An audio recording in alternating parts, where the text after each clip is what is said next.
Welcome to Business Incubator, where we interview some of the top experts in their industries on the strategies to continue to grow your life and business. I'm Kat Halushka, and today I have Kristin Fraser. We're going to talk all about eating your way to success and how to get your health on track. Right now, it's more important than ever in the times of health self-isolation to stay healthy and keep your immune system running. So Kristin is a plant-based chef and the founder of Inner Glow Getter. I love that name. She's known as the Inner Glow Coach. She shows busy women who feel overwhelmed with their eating habits how to prepare healthier meals so that they can feel their best without wasting time in the kitchen. I love that because I spend so much time in the kitchen and I would love to know how to waste less time there. She pairs that with the inner work required to break through barriers that keep people from achieving their best health. And hey, I'm the first person to say inner work and any kind of health has to go hand in hand. So I'm super excited to have you today, Kristin. Thank you. I'm really excited to share, especially in this time of day. It's an interesting environment out there. Yeah, absolutely. And I know, Kristin, you have a very specific framework that you teach your clients and you show them how to use in their life. So why don't we just dive in and tell us more about your framework? Absolutely. So yeah, it is called the Inner Glow framework because I believe that health is an inside job. I believe everything becomes an inside job. It's like business or anything, there's a lot of mindset work that comes along with it. And I think a lot of people make this mistake of trying to work with motivation or trying to push themselves to be healthier when it can be so much easier when you understand what inner work really even is. So I have these 5 steps and I wanted to go over each one of those. Number one is like, I almost relate it to business, right? In business, you have to think of what first. You have to think of your why. What's your why? And I think when it comes to our health, we have to find our why too and identify that piece. And I think with that why comes a lot of education. I think there's so much information out there that gets distracting, and it's conflicting and it's exhausting for a lot of people. And so we need to get back to basics. And so what I like to do is help educate people back to their own common sense approaches.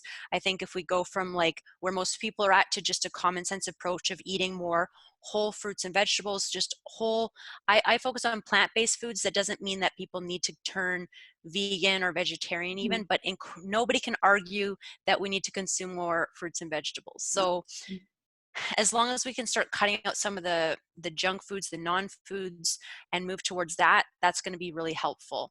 I recommend people watch this documentary that's out there called Game Changers. It's around plant-based foods, really gets you into that why, okay? From there, it's like anything with business too. You have to address where you're at and where you want to be. You have to think about this roadmap, right? A lot of times we think, oh, I'm just going to people just want to throw out certain behaviors and try to start being healthier. It's like, no, it's nice to actually map out a roadmap for yourself and do a bit of an audit. Where are you at physically with your exercise? Where are you at with your, because all of this is intermingled, right? You can't eat better and not have a fitness lifestyle. You can't, it doesn't go well together. Laziness is a very conducive environment to want to eat junk food, right? I mean, we're all susceptible to that, including me,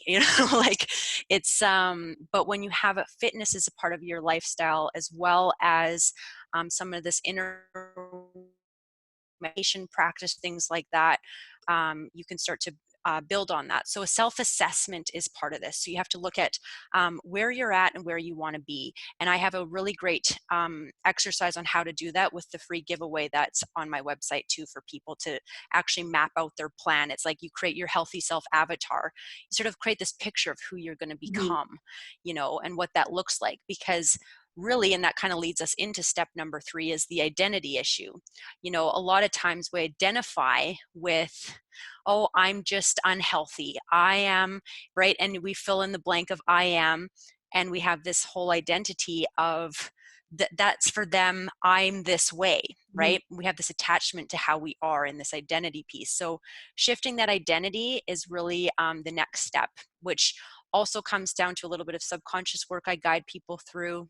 I actually got trained in theta healing, which helps really remove some of the subconscious blocks that keep us from actually believing that we're worthy of health. There's a lot of inner blocks that people have.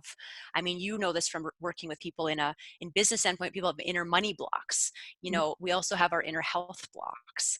And one of the best ways I know how to release those is what moves us into step 4, which is around detoxification.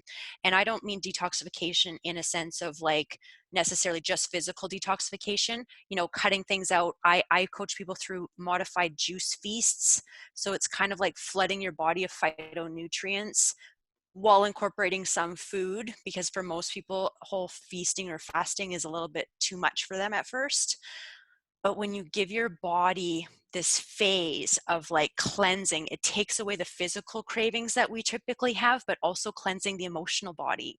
So I guide people through something called holotropic breath work, which is also very powerful for people who have blocks in business. It is like peeling away these layers of an onion that help people remove the emotional blocks that are really kind of the underlying um, it's like the underlying cause of a lot of our negative eating behavior. Usually it's stress. I mean, when you live a high stress lifestyle, or you know, you're busy, busy, busy, there tends to be more sugar intake. There tends to be a little bit more junk food intake. There's that relief period at the end of the day where you're like, like unwinding, and it tends to be like ice cream or whatever it wants, whatever comes in.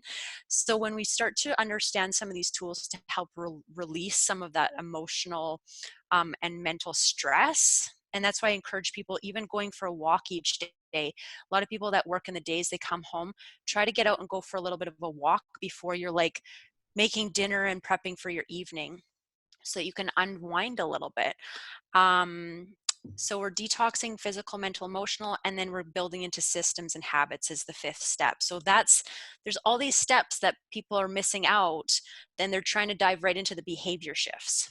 And that's where I think most people are making that mistake. And even for myself, I always, when I get off track, I go back to these steps when I want to get back on track. You know, it's really important to move through those steps.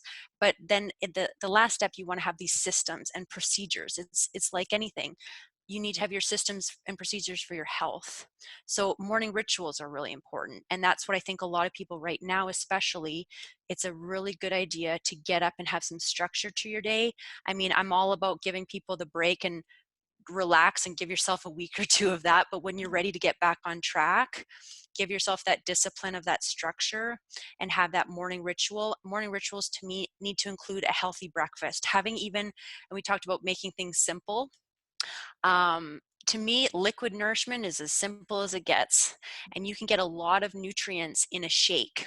You can throw, people don't realize you can throw an avocado in a shake. You can put avocado with cacao, like cacao powder, so you can make a chocolate shake that has almond milk or cashew milk, a plant-based protein powder, almond butter. So you get this sort of proteins and the fats that's going to help you stay satiated throughout the day.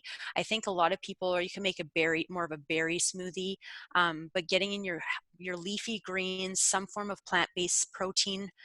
Hemp seeds are also great. Chia seeds are fantastic. But having that first thing in the morning, having some form of physical activity first thing in the morning is also going to help you with your hydration throughout the day. And that's sort of where I feel most people can have huge benefit is kind of getting into that morning rituals and working through some of these processes. But yeah, if you go there is a free download for your healthy kickstart package. There's some recipes there, and there's also how to do that healthy self audit for yourself to kind of look at where you're at. You can kind of grade yourself where you're at, and it's like, oh, maybe I'm not doing so well, you know, or maybe I'm better than I thought. And then you can map out this new healthy self avatar. Kristin, can you say the domain name again? You cut out there a little bit. Oh, absolutely. Yeah. It's innerglowgetter.com. So inner, INNER, glow, GLOW, and then getter. GETTER.com. Fantastic. Well, I want to Yeah. cover just one more thing because I know right now that's something on top of everybody's mind. Being stuck at home, I mean, we're clearly changing our lifestyles quite a bit, especially as entrepreneurs. I travel usually a lot. So Yes. my sun time is cut down in half right now. Yes. Let's talk a little bit about the changes that we're making and what are some of the changes we need to keep in mind with the current situation in self-isolation? Is there anything that we need to make sure to implement in our diets and our daily activities? You know what? I think I actually could. I'd also love to share. I did do a downloaded package on immune boosting tonics, and I mean it's not like any cure, virus cure, anything like that. But I mean, I think just to avoid even getting a cold, like a lot of people are getting symptoms that are coming up because of the stress, because of Yes. they're eating, you know, maybe drinking too much. A lot of people are drinking more alcohol now. I know my first week was a little bit more wine, you know, and that's going to suppress your immune system a little bit, right? So then then you start getting a cold or something and people go into panic. So I think immune boosting tonics are really powerful. I actually have, right, it's like sitting right next to me, is some turmeric root. I have the powder and I have the actual root itself. The root itself is even better, but having things like ginger root, turmeric root, you can chop them up, just fresh root, and boil it in tea with some cinnamon sticks. If you get lemongrass, those big sticks of lemongrass from the grocery store, you can also use those and just crush them. And but honestly, if you just stick with even ginger root and turmeric root, boiling it in water is a nice warming tea to have on the stove that you can be drinking and sipping, and it's anti-inflammatory and it's going to keep your immune system strong. So I think that's what I would say about I've been trying to do a turmeric elixir each day, and there's a couple recipes I have, so I'll put them right on my website, so people, if they go there, I can I'll get those on my website today too, so that people can download them directly. Fantastic. Well, thank you so much for Yeah. coming on and sharing your genius. Again, guys, make sure to go and grab those resources. This is something that all of us need right now. And Kristin is the person who provides super credible, valuable information, and it's going to support your immune system right now. Thanks Beautiful. for coming on and stay healthy. Thank you.